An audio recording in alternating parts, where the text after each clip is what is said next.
All right, take your Bibles and let's turn to Matthew chapter number 10, please. Matthew chapter number 10. We have been looking so far in chapter 10 at the first 20 verses, but inasmuch as it's been a couple of weeks since we did anything in here, it would be wise for us to go back and just review just a little bit so as to set the context of what we're dealing with.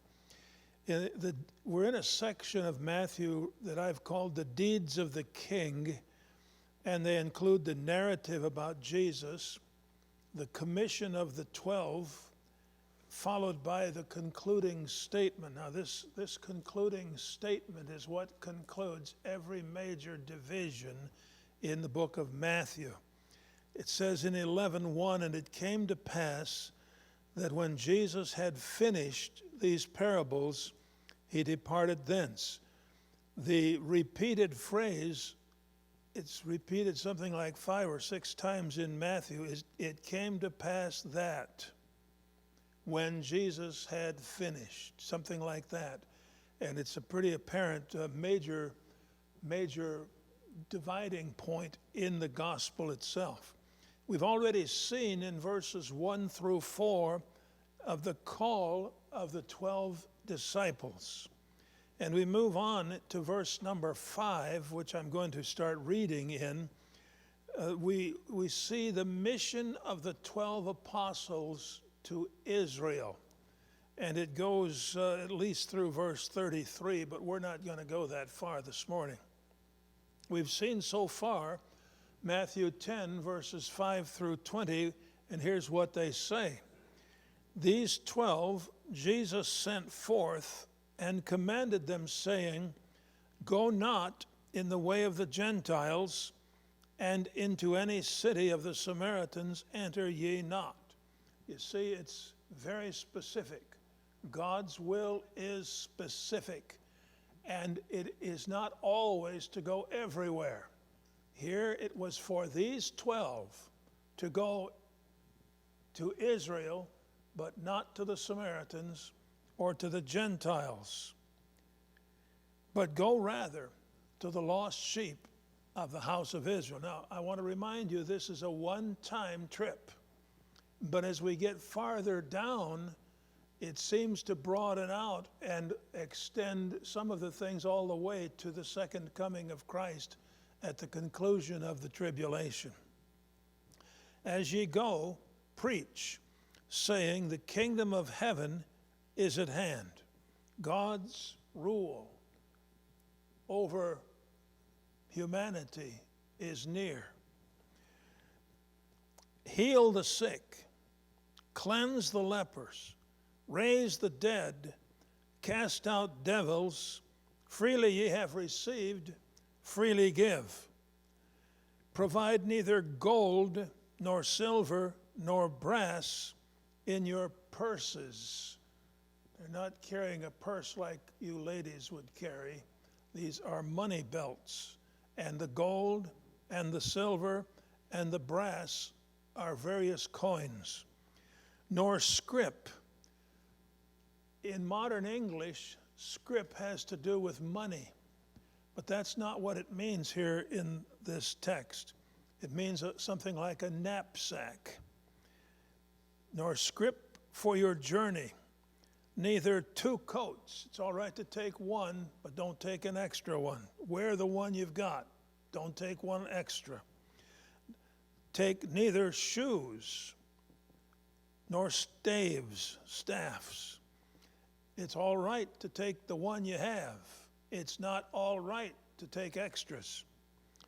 "For the workman is worthy of his meat," meaning the workman is worthy of his food, and it implies that God is going to provide your needs while you're on this trip. It's a temporary trip. We don't know how long it will take, but they will return back after the trip is completed. "And into whatsoever city or town ye shall enter, inquire who in it is worthy or deserving, and there abide till you go thence," until you leave. Stay there. Don't go shopping around for a better place. Now, how are you going to decide who is worthy? It's how they receive your message. And you can ask around to get the right place. So it's all right to look. But once you make the choice, you've made the choice. And if the house be worthy, deserving, let your peace come upon it. But if it be not worthy or is not deserving, let your peace return to you. So if you've already wished a blessing or pronounced a blessing on this family, that's great. If they're not worthy, take it back. It doesn't belong there.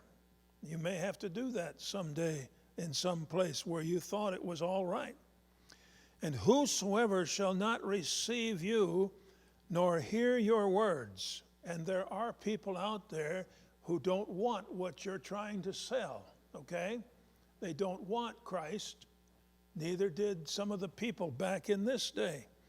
So, here's what he says. This is for this trip. It's not necessarily for you today, but it was for this trip. When you depart out of that house or city, shake off the dust of your feet. That ought to be interesting to observe, shouldn't it? I'm not just sure how they would do that, but that's what it says to do. Verily I say unto you, it shall be more tolerable for the land of Sodom and Gomorrah in the day of judgment than for that city. Now listen, it's not going to be easy on Sodom and Gomorrah because they're going to be in the lake of fire. But it's going to be even worse for cities who rejected the message that these apostles were speaking in light of the fact that they had more spiritual light available to them than Sodom and Gomorrah had. Behold, I send you forth as sheep in the midst of wolves. You know, wolves like sheep. They enjoy them. They don't keep them around long, but they eat them if they're able to catch them. It's dangerous out there in places. Now, we've lived in a society where typically it's not been dangerous to be a Christian, okay? But in this culture, it was, and it is in some places today. You know, some people in China have been in jail for many years just because they're Christians. It's just the way it is. We don't have that problem at this point in time. It may get that way, but it's not that way. But because you're going out as sheep in the midst of wolves, be ye therefore wise as serpents, be smart, but harmless as doves. You don't need to be giving people parts, of your mind. Don't give your mind, keep your mind. You don't need to be giving pieces of your mind away. Be kind and courteous. Always do what is right and do it in a right manner. Harmless as doves. But beware of men. And here men is not necessarily adult males. It could be any people. For they will deliver you up to the councils. The councils would refer to local councils. And they will scourge you in the synagogues, in their synagogues. The idea of scourging is not the same as what the Romans would do. The Romans used a scourge that had not only leather straps or thongs on it, but also had pieces of bone or metal or something that would gouge the flesh. These would be more of just whips and would not have the things in them that would be embedded in the thongs in order to tear up your flesh. But I'm not suggesting this wouldn't be uncomfortable, okay? It would not be comfortable at all.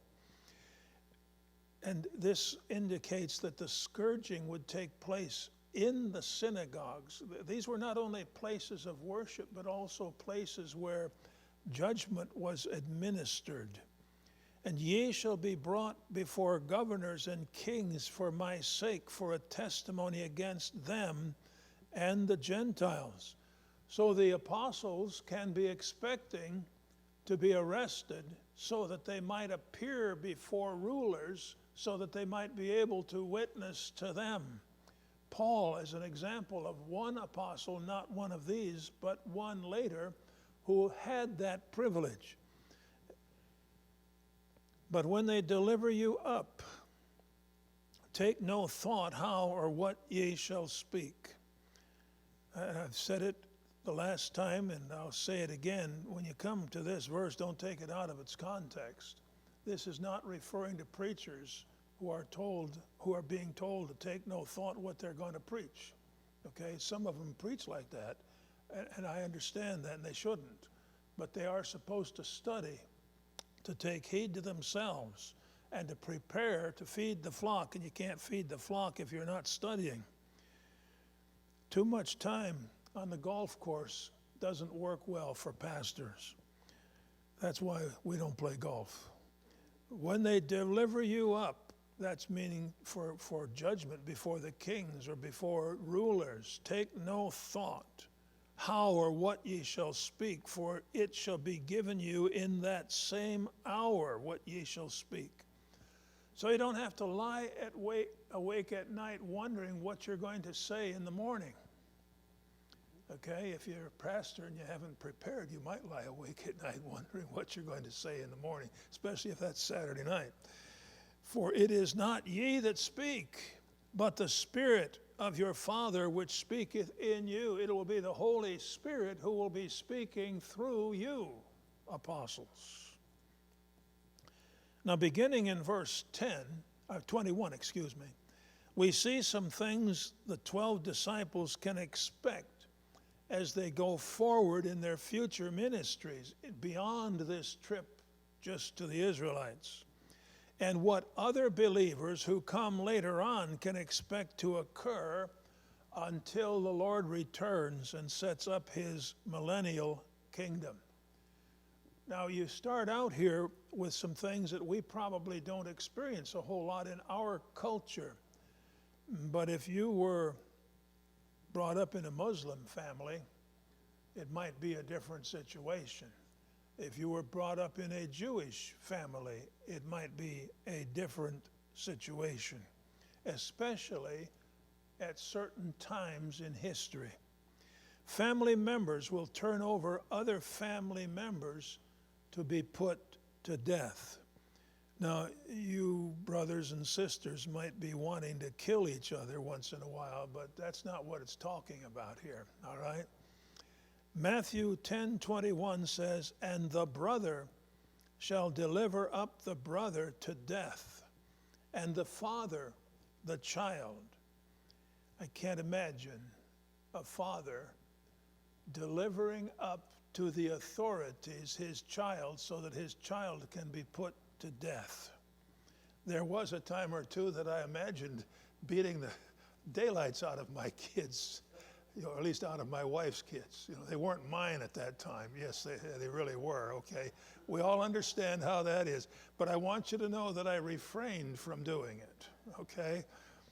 You've heard people say, if you do that again, and you can add the words. You don't want to say it that way. You want to say, don't do that again, or else. And let them decide what or else means. They will deliver up, the father will deliver the child, and the children shall rise up against their parents and cause them to be put to death. Even the children will turn their parents in to the authorities so that the authorities will kill their parents. Now we know that every once in a while, some kid that's a little wacko kills his parents, or some parent who is a little wacko kills his kids. That's not the idea here. This is because of Christ that they're doing this. Beware of men in verse 17 even comes closer to home here in verse 21. If you're saved in certain cultures, you may not be able to share the good news with your parents without putting your life at risk. or with your brother or sister. Now that's awful, but that's what the text says, and that's what it means. The brother shall deliver up, the brother will hand him over or turn him over to death. The father will deliver up or turn over or hand over the child to death. Children will rise up in rebellion against parents and cause them to be put to death. And then we go on into the next verse. You will be hated of all people because of me. Notice it says, and ye is you plural. It's referring particularly to the disciples, the 12, but it goes beyond them. Believers can expect this kind of treatment. Ye shall be hated of all. Notice men is in italics, so it's not in the Greek text, and it isn't limited to adult males. You will be hated by all people for my name's sake, because of my name. Now remember that Jesus' name is a part that represents the whole. His name is a part of himself. It is the same meaning as if it had written, because of me. Just because we love the Lord, people hate us. Now, not everybody in our country hates us. But if you were living in certain places in the world at certain times, that's the way it would be. What a shame. But that's what happens. There is so much hatred against Jesus that the majority of the people he came to save rejected him. And when we are connected with Jesus, that hatred will be turned against us. As I have said, it hasn't really been that difficult for us living in our country. But if you go someplace else in the world, you might find that's a totally different situation. What is true of the apostles will also be true of other believers throughout the ages. By the way, all of the apostles except John were martyred. We don't know how John actually died. We know that he was persecuted throughout his lifetime. But for all we know, he may have been martyred as well. Whether he died a natural death, we don't know. But he wasn't in Patmos on that island for a vacation, okay? It wasn't a Mediterranean cruise that he had taken to get there. All right. As we move on, we see that the one who endures to the end will be saved. But he that endureth to the end shall be saved. This is stated in mild contrast to ye shall be hated of all men for my name's sake. He that endures is the one who stands his ground, who holds out, or who endures in spite of the opposition. Unto the end suggests in the end, or finally, and shall be saved is will be saved. Now there's some controversy as to what this might mean. You'll see it in Matthew chapter 24, where it seems to be referring to those who will live to the end of the tribulation, will be delivered at the second coming. But here that doesn't seem to be its meaning. Whatever it means, it cannot mean that someone can earn his salvation by holding out to the end, because the Bible clearly indicates that salvation is by grace and through faith. It's a gift of God. It doesn't come as the result of doing good works. So it cannot mean that holding out to the end is a condition for salvation. It means that holding out to the end will be the proof or evidence that the individual disciple has been genuinely saved. Jesus was debating the Jewish people in John 8:30 to 32. And here's what it reads there. You don't need to turn to it. as he spake these words, many believed on him. Okay? When it says many believed on him, did they really get saved? The question is, what did they really believe? Because the next verses go on to say, then said Jesus to those Jews which believed on him, if ye continue in my word, then are ye my disciples indeed. But sometimes people who make professions of faith give it up and do not continue to believe. And that's the situation here. We don't know who did what. But Jesus is the speaker. If ye continue in my word, then are ye my disciples indeed. Then are you really my disciples. The proof of really being Jesus' disciples is continuing in his word, continuing to trust him until such time as he takes you home to heaven. Verse 32 goes on, and ye shall know the truth, and the truth shall make you free. But that's speaking in John chapter 8, not here. Well, you know Hebrews 3:6 and 3:14. I've quoted them many times in this auditorium to the people who were present, and they indicate the same thing. Hebrews 3:6 says, but Christ as a son over his house, whose house are we, if we hold fast the confidence and the rejoicing of the hope firm unto the end? But if we do not hold fast the confidence and the rejoicing of the hope firm unto the end, then we are not Christ's house now. Okay? That's the meaning of it. It's a little clearer in Hebrews 3:14. For we are made, it means we have been made, partakers of Christ, if we hold the beginning of our confidence steadfast unto the end. But if we do not hold the beginning of our confidence steadfast unto the end, then we have not been made partakers of Christ. It's really clear. Continuing to trust Christ is the evidence of our salvation, not the condition for obtaining it. Now, although Jesus is specifically addressing his 12 apostles here, one of whom is Judas Iscariot, who is unsaved, his statement goes beyond these 12 disciples and refers in principle to believers throughout the ages who demonstrate their salvation by holding out to the end in spite of the persecution they're called upon to endure. This is demonstrated by the quotations I've looked at here in John 8:30 to 32 and Hebrews 3:6 and 14. Judas Iscariot will demonstrate his unsaved condition by not enduring to the end and by betraying Christ.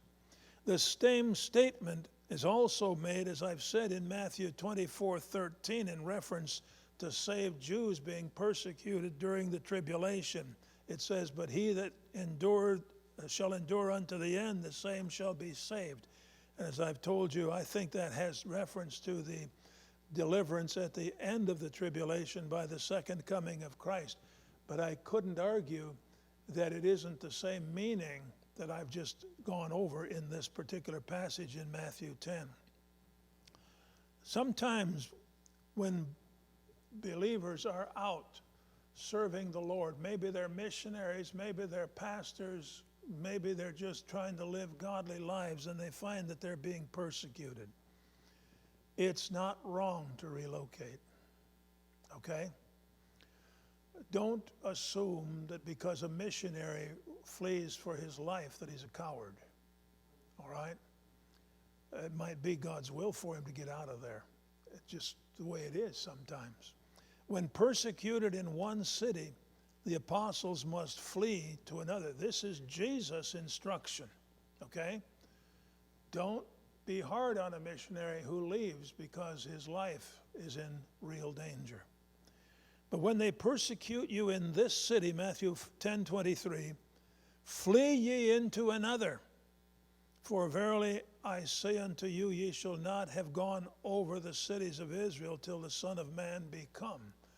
Well, since he hasn't come back yet, but still is coming back, and they're dead, the apostles are all dead now, it has to do with not only them, but with others that have come along following them. But it continues the thought of, ye shall be hated because of all men for my name's sake in verse 22, and is understood in the sense, or used in the sense of now. When or whenever. It indicates it'll happen most likely, but doesn't tell you when. Whenever they persecute you in this city, introduces the likelihood that the 12 apostles and the others following them will experience some persecution on their mission. It's the equivalent of saying, if they persecute you in this city. You know, I've been persecuted a couple of times in my life. There was a kid in high school that called me a reverend once. And another occasion he called me a deacon.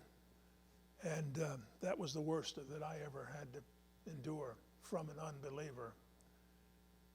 My problems have always come from believers who didn't want to live for the Lord. Okay? That's where my difficulties have come. And I'm convinced that when you teach the Bible and try to live according to it, believers who do not practice what the scriptures say will not like your position on various things. As an example, music. Okay? As an example, separation or the version issue. You understand? These are where troubles have come to those of us who are taking stands in Bible-believing Christianity among other believers. It's the way it goes. There's an old popular song that I learned when I was a kid. I don't have any idea how long ago it was. It was something like, I don't remember much about it, but I remember this phrase: got along without you before I met you, going to get along without you now. Okay? I think that had to do with some gal breaking up with her boyfriend or vice versa, I'm not sure. But I put it in a different context. If people are not going to be supportive of your position, you don't have to stay there. You don't have to change your view just because they think so. You're responsible to go with what God says in His Word. Now, this persecution is going to happen to these disciples after this mission trip throughout their ministries. Others will experience persecution also as they serve the Lord and live for Him.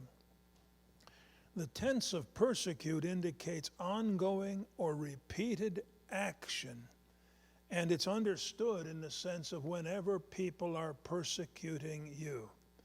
They may harass the 12 apostles, and their harassment of the 12 may include physical abuse. You see some of that in Acts 4 and 5. Flee ye into another city. Seek safety by going quickly to another city. Verily I say unto you, truly, assuredly I am saying to you, ye shall not have gone over the cities of Israel till the Son of Man is come. You will absolutely not finish or going through all the cities of Israel until the second coming of Christ. Apparently they didn't make it on this trip, and they wouldn't make it during their lifetimes. Furthermore, we see that the apostles should expect to be treated like Christ is being treated. The disciple is not above his master, nor the servant above his Lord. It is enough for the disciple that he be as or like his master, and the servant or slave as or like his Lord. If they've called the master of the house Beelzebub, how much more shall they call them of his household? The idea is that we, as the servants of Christ, are not better than he is. And if they have treated him poorly, why should we expect to be treated better than he was treated? It is enough for the disciple, verse 25. I read that one, didn't I? Let's go on to verse number 26. I said all that I want to say on 25, and I'm going to run out of time here, so the pastor does not want me to go beyond the 1:45 mark. And I'm sure he set that clock back there a little early so that I would not go beyond his appointed time. Something it says in verse 26 is, fear them not therefore, for there's nothing covered that shall not be revealed, and hid that shall not be known. Don't fear those who persecute you. They really can't do any more than take your life. And that actually becomes a blessing if they take your life, because it's absent from the body, present with the Lord. Don't worry about that. Nothing is hidden or unknown that will not be disclosed or brought to light. Everything is going to be made clear in the end. And whatever the Lord teaches you publicly or privately, you should proclaim it publicly. What I tell you in darkness, that speak ye in the light. And what ye hear in the ear, that preach upon the housetops. Remember, Jesus is speaking to his 12 disciples. He's been teaching them privately. Now they're to go out and proclaim it publicly, whatever it is that he has been teaching them. And then we see in verse 28, we are to fear God rather than men. Fear not them which kill the body, but are not able to kill the soul. How about fearing people who seek to intimidate you? They may not be trying to kill you, but they're surely trying to control you or coerce you into doing something they want you to do. You don't have to act that way and be coerced or be intimidated. There are people that want to do that. Fear not them which kill the body. That's the worst they can do. But are not able to kill the soul, but fear him rather which is able to destroy both soul and body in the lake of fire in hell. God is the only one who should be feared. He alone is able to destroy both soul and body in Gehenna, where he will confine all unbelievers forever and ever. Well, what Jesus has said here, some of it is applicable to us today. Let's learn from what he says. But don't forget the statement, he that endures to the end shall be saved. Don't pull away from Christ. Continue to trust him. If you're ever thinking about pulling away from Christ and abandoning Christianity, it is an indication that you've never been saved in the first place. Be sure that you have been. Let's pray together.